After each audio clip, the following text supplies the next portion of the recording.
Welcome back to the channel, everybody. We're back with our cheap 330i that we picked up at the impound auction last week.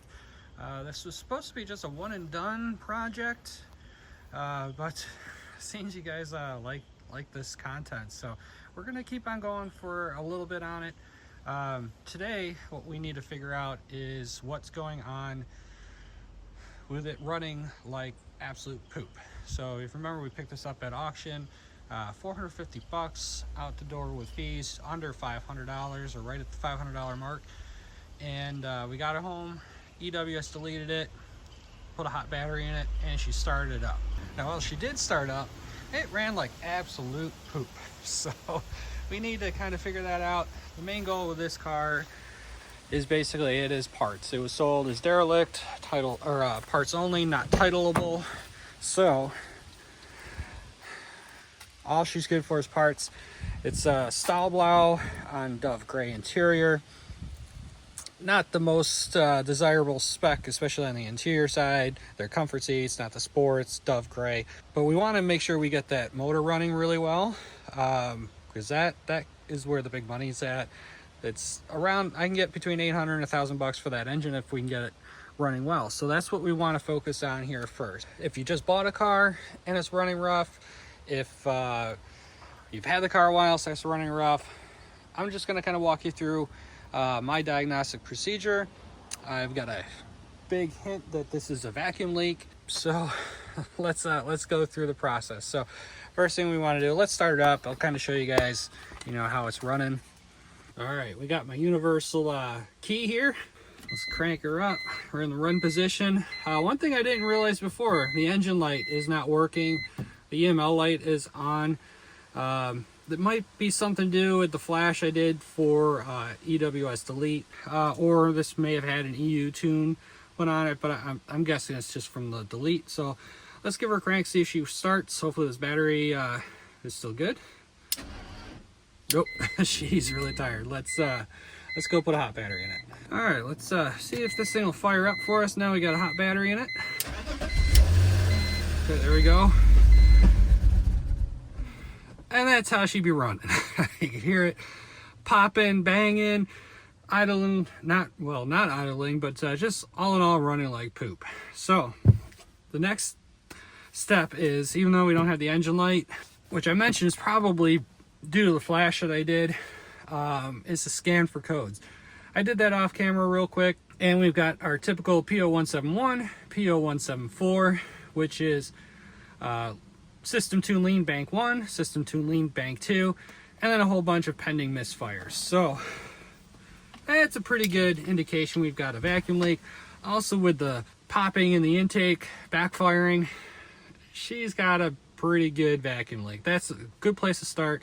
It also could be weak fuel pump with low fuel pressure. Definitely can get those lean codes, but they usually will come at while you're under load, not at an idle. There's usually sufficient fuel pressure to idle. It's just when you get in the upper RPMs, the misfires will start kicking in, get those lean codes. So since this is running poorly at idle, most likely vacuum. First step, pop the hood. So common areas that these can leak vacuum is this upper intake hose. They typically can split around here, around this F connector. If you've got M52 motor, you only have one vacuum line here. M54s have the double, the lower one going down to the fuel pressure regulator. And I can already see there's some cracking right here. That could be a source. Now that I'm looking at it, this upper hose is completely split here. So that's obviously where the vacuum leak is, or at least the majority of it. I do have a couple extra of these, so we'll pop one of those on, but we are going to smoke test the system because there could be other areas. This brake booster line, that can crack and leak as well. There's a jet suction pump that's just out of the view underneath the intake. Those can crack and leak as well. Some vacuum lines on the back side of the intake going over to the SAP, they can leak. Our CCV system, drain hose, oil dipstick ring, all those can crack and leak. And also the valve cover can warp, crack, and leak vacuum as well. So There are a lot of places that vacuum can be lost in these, causing these cars to run like absolute poop. First step we need to do to smoke test the system is get this air box out of the way. So we need to get this air box out of the way. First step is to get it out. We've got these two 10mm bolts. We'll unbolt those.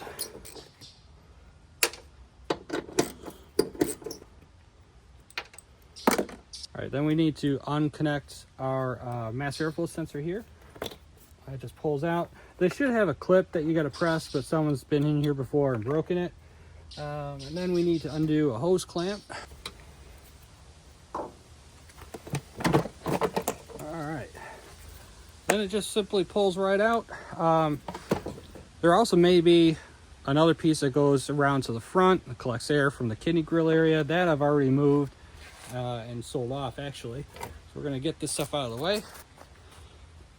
Get this clamp out of here, and you can see the split. So I mean, I'm sure that is our source of the leak, but let's go ahead and smoke test it.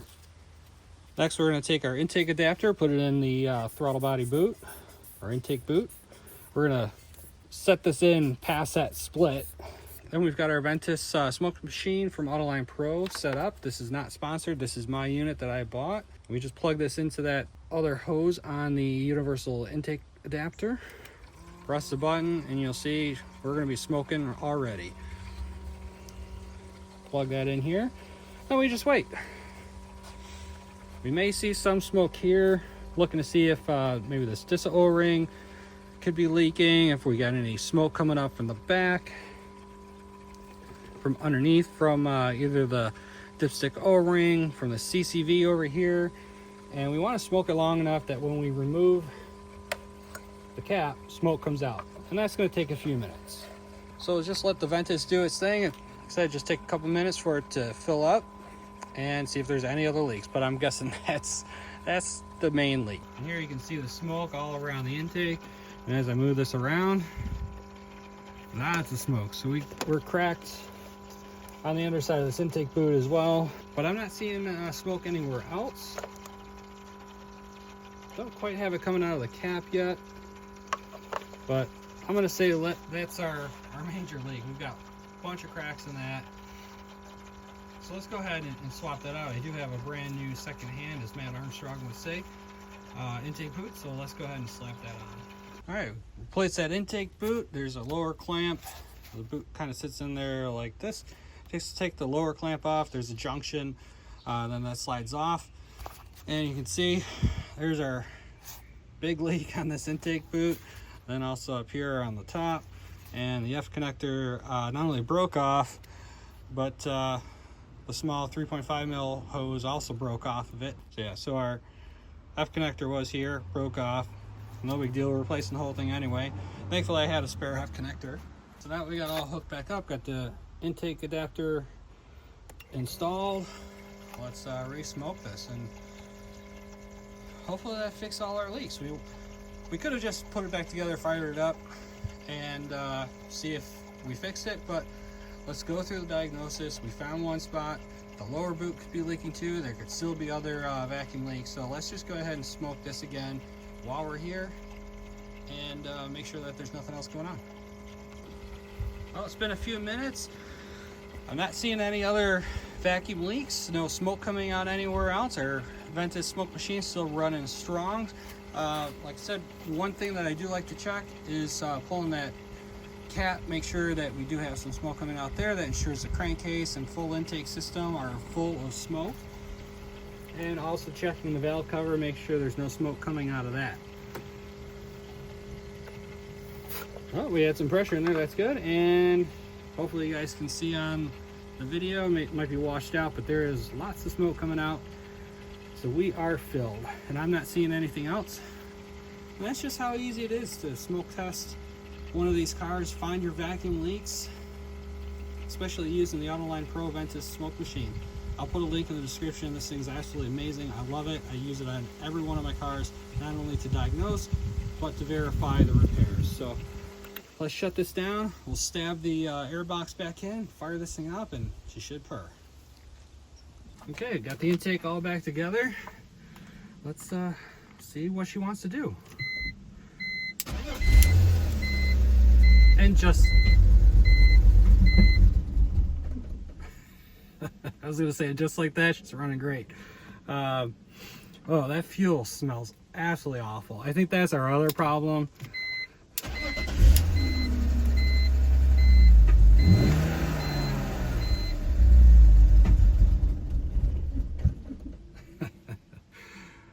Oh, this thing stinks. I'm gonna put a little bit of fresh fuel in this and see what we got, but I'm sure that took care of the majority of our problem. Obviously with that big intake leak, you know, she's not gonna run very well at all. Man, it stinks.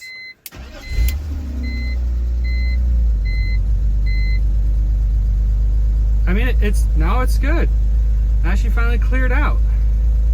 I'm still gonna put a little fresh fuel in it because now that she's running and not backfiring, I think we need to take this for a ride. Well, I think we actually do have a bad fuel pump because I can lightly rev it and she's doing okay, but if I give her the beans, I'm on the floor and there's nothing. So I think we've got a bad fuel pump, guys. Between the fuel pump and that intake leak, that's more than likely what the issue is. I do have a spare pump. I probably should just stab it in just to make sure. We could test fuel pressure at the rail, but I mean, honestly, I'm sure it's the pump. It was sounding pretty bad before, and now it won't take any kind of throttle. Like I said earlier, fuel pump is usually shows a sign when fuel pump usually shows it's going out when it's failing under load. And you know, to the floor at idle, that's not a ton of load, but that's still a load, and she's just not happy. Okay, so to replace this fuel pump, first thing we need to do is get this back seat out of here. Probably should have vacuumed first with broken glass that's back here, but just vacuum up everything all at once.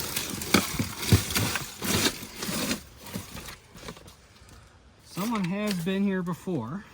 All this insulation's all broken. Someone's probably been back here once before. So get that out of our way. We got 4 10 mils around that plate to take out.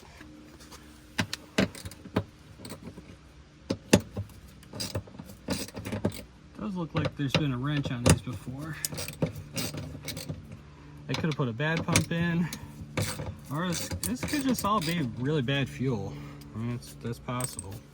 God,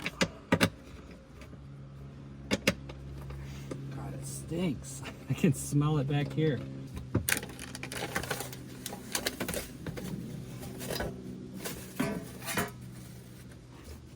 So I just found that under the seat. I'm hoping that's a chew toy for a dog and not for one self-pleasure. And also Michigan fan plate. Interesting.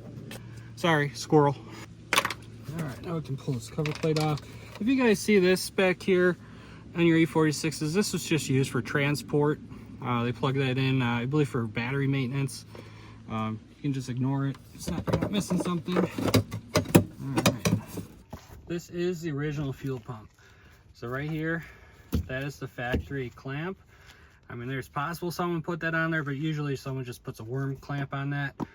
So what we need to do, this slides over, you can pull the harness out, undo that, and knock this ring loose, and then the whole fuel pump comes out.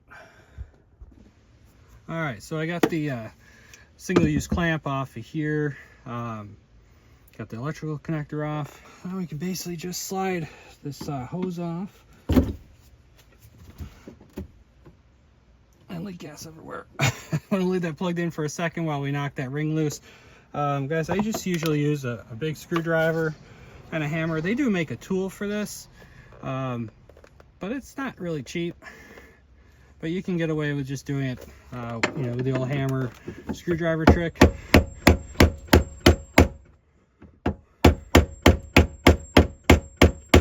It's starting to go.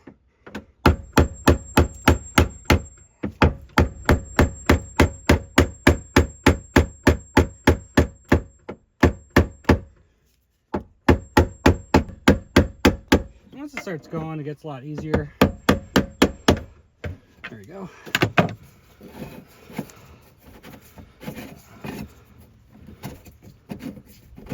Alright, that is off. Get the fuel line back off. Take that out of the way, get this ring out.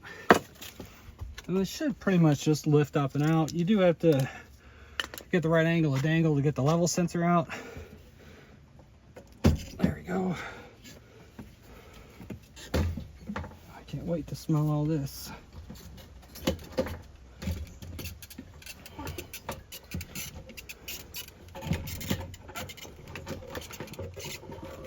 All right, we got one fuel pump out. We want to take the seal and put it on the new pump. And by new, I mean a used pump. I do like to seat the seal first. The gas actually doesn't smell too terrible in here. The exhaust sure did though. Well, this car's been sitting a year and 9 months or so.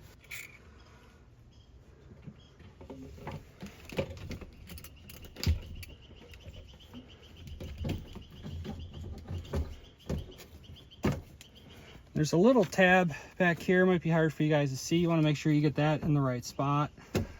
And this should just kind of sit in nice. If it's fighting you, you've got the gasket wrong or it's missing. And what happens when you fill the tank, it gets about half full and it'll just start leaking out the top. So you want to make sure that that is in place.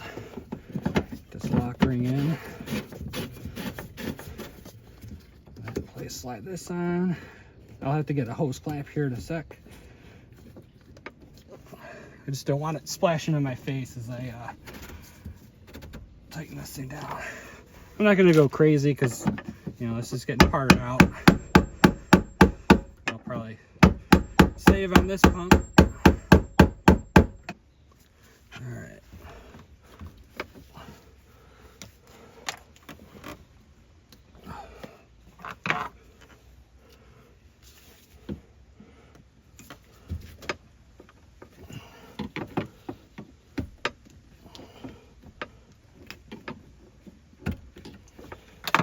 All right, we got our new hose clamp ready to go. You want to make sure you're using fuel pressure rated hose clamps. I don't believe this is one of them, but again, this is just a test. So let's go ahead and get our electrical hook back up. All right, throw a cover on. 4 nuts to go back on.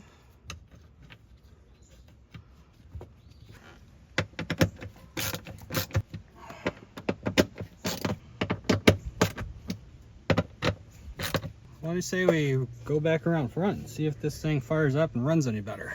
All right, let's see if we can at least hear the thing prime. I hear it. Way more than I did before. I'm gonna prime it maybe one more time. Oh, she's good. All right, let's get this thing start and see how she wants to be.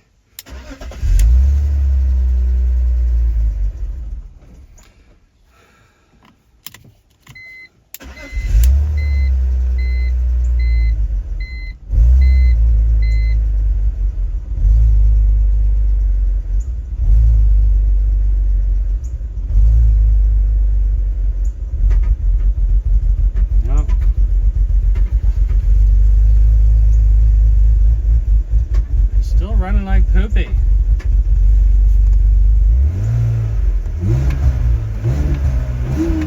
Not taking any throttle either.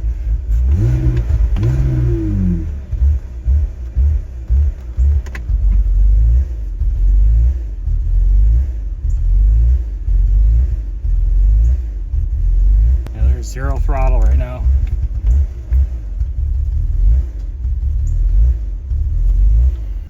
Have to scan codes again and see what we got. There's something else going on. Doesn't seem like it was the fuel pump. I mean, it could still be crap gas, but you hear me, I'm flooring it, it's doing nothing. So I don't think it's just crap gas. I think there's something else going on. Maybe ML light is on, and that is throttle related, so that could be the problem. We could have a bad throttle body.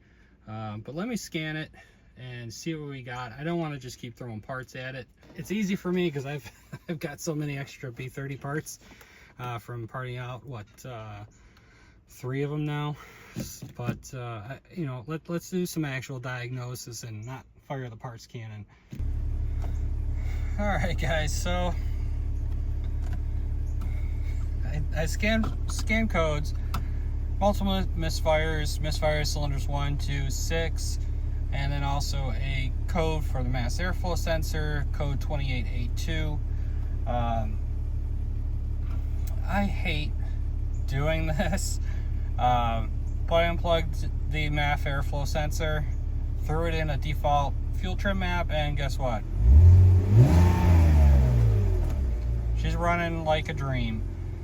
So what that tells me, since we know we don't have vacuum leaks, we've got a good fuel pump, so we've got fuel pressure, more than likely, and along with the mass airflow code that we had, the mass airflow sensor is either bad or the wiring between it and the DME is bad.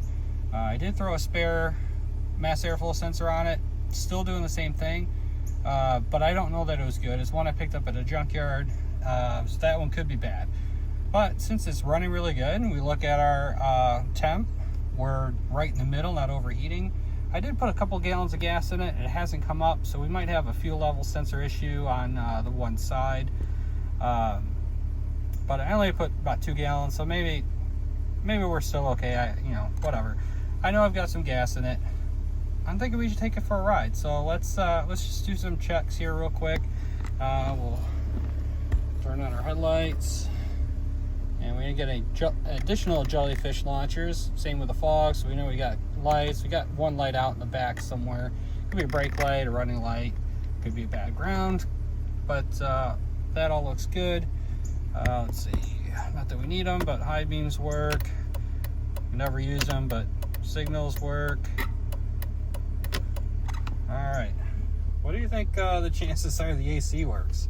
So let's put this down, and we're on auto, and we're on the blue dots. We don't have any fanage. So we probably have a bad blower motor resistor, and there is nothing flowing. So that blower's not even on, which is... I heard the AC can kick on, so the AC probably works if we had a fan. But there's no fan, so the fan motor's probably fine. They rarely go on these. It's usually it's the blower motor resistor, and they are down underneath the dashboard passenger side. They're not the most fun to get to, but they're not the worst, especially in a left-hand drive. Right-hand drive, I'm sorry, but you've returned to the lobby. Let's see. Windows are stuckage. There we go. They do work. We will want those down. That regulator doesn't sound the happiest. And that one goes down. Let's see. Rear window goes down. And the opposite. And the opposite side. Ooh, that one go down too. And do we dare try it? Sunroof works. I'm gonna actually close it just because the angle and dangle of the sun. So we got basically all the essentials to at least take this around the block. So you see the cog of death light that's on, this gear with a symbol, that came on when I unplugged the mass airflow sensor. That's not necessarily always a transmission fault. It could just be a mass airflow sensor call, so that's why it's always good to scan for codes. And we know that just came on because I unplugged the mass air. All right, we have reversage. We are backing up. So do we got forward before we get too far? Oh. Yep.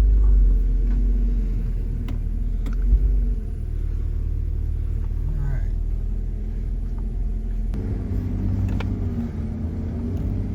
These do shift pretty hard when they go in that default mode. You get all the line pressure.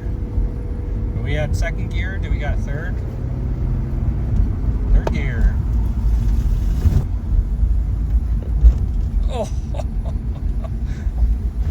that was a nasty downshift, but oh my God. That's all because we're got the mass airflow unplugged and she's not happy. We may throw her in neutral when we coast to stop next time. 1 to 2 was nice. 2 to 3 was good. And there's 4th gear.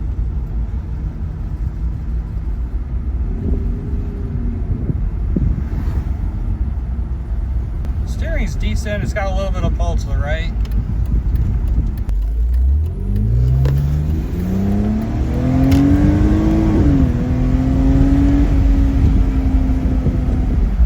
Yeah, she gets it. Let's put a smile on your face.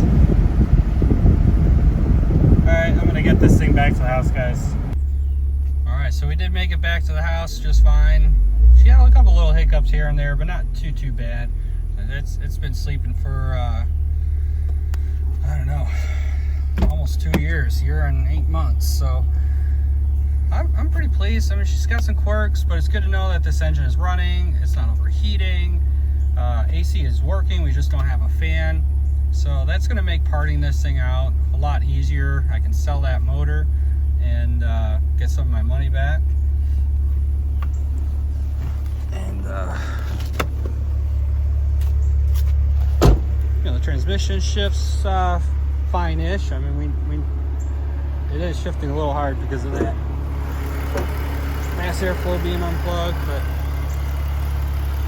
go ahead and we'll plug that back in. I'm sure she'll start acting right up again.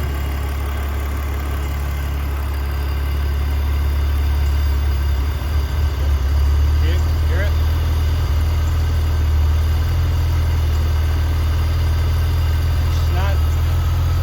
Misfiring anymore, but idle went up. You hear it sputter a little bit.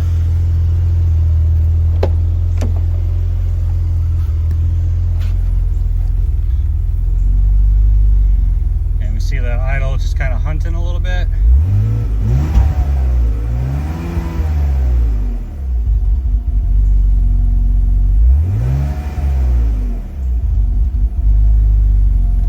I mean, it's running better than it did before. Let's shut her off, start her up, see what she wants to do.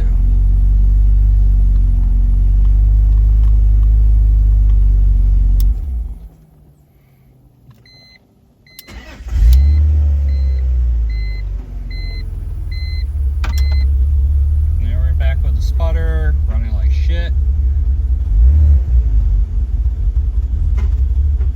And lean backfires again, so.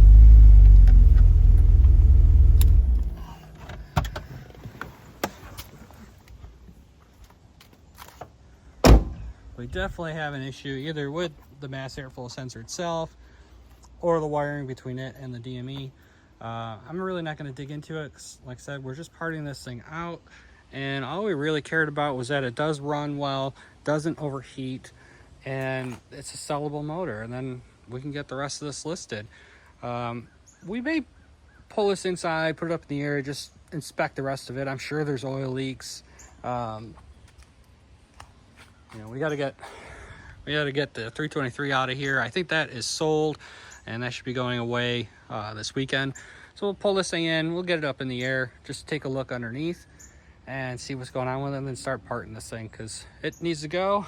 I already am looking for the next one, and you know, I need to keep it down to just one project car, and I really don't want to part anything out again for a while. I got so much stuff I got to go through and get listed and sold. But other than that, I think that's it, guys.